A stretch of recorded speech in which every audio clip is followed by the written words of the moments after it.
الرئيس السادات كرمه ومنحه شقة في المهندسين ولسه ساكن فيها لحد النهاردة. أهم أعماله المخبول وأشهر إفيهاته إيه تاني؟ التلات وجبات وكوباية الشاي أهم عندي من حروب المنطقة. مثلت مع عادل إمام بس احنا مش أصحاب.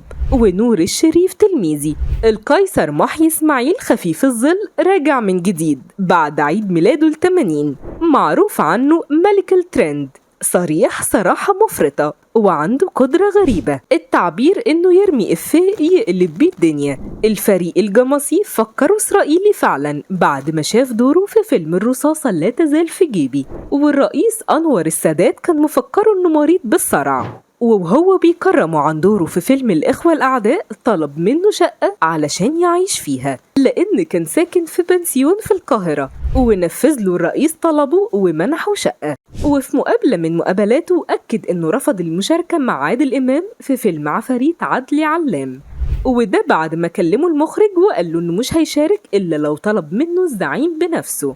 لكن المخرج اعتذر منه وقال له عادل إمام مش موجود في مصر، ورفض فعلا الدور بعد ما قرأ 15 حلقة منه. وبيقول إنه اتعرض عليه إنه يجسد شخصية القذافي في فيلم عالمي ولكنه رفض علشان كان في مشاهد تسيء ليه. وقابل بعد كده القذافي وعرض عليه تقديم شخصيته في فيلم من تأليفه، وأكد عليه إن الفيلم جاهز للتصوير وجهة الإنتاج موجودة وابنة القذافي موافقة، وكانوا منتظرين استقرار الأحوال في ليبيا ويبدأوا تصوير، لكن المشروع ما تمش. محيي إسماعيل معروف بتصريحاته المثيرة للجدل عن الفنانين، زي معرفش عمرو دياب قوي لكن أسمع إن الناس كلها بتحبه وأنا مش مركز معاه، ومحمد رمضان محبوب والشباب بتحبه لكن هو بيعرف يمثل أو يغني.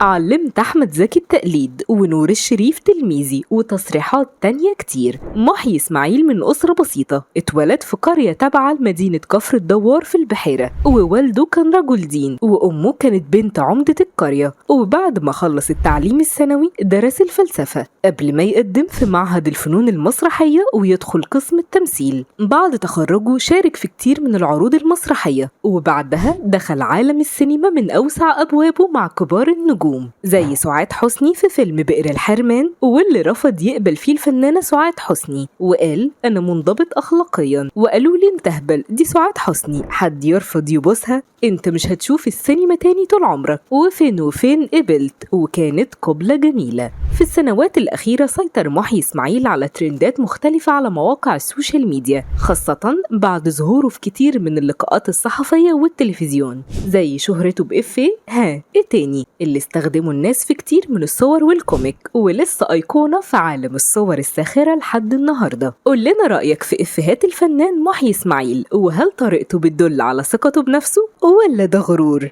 أسرار كل يوم، لكل يوم لون، والكل لون حكاية.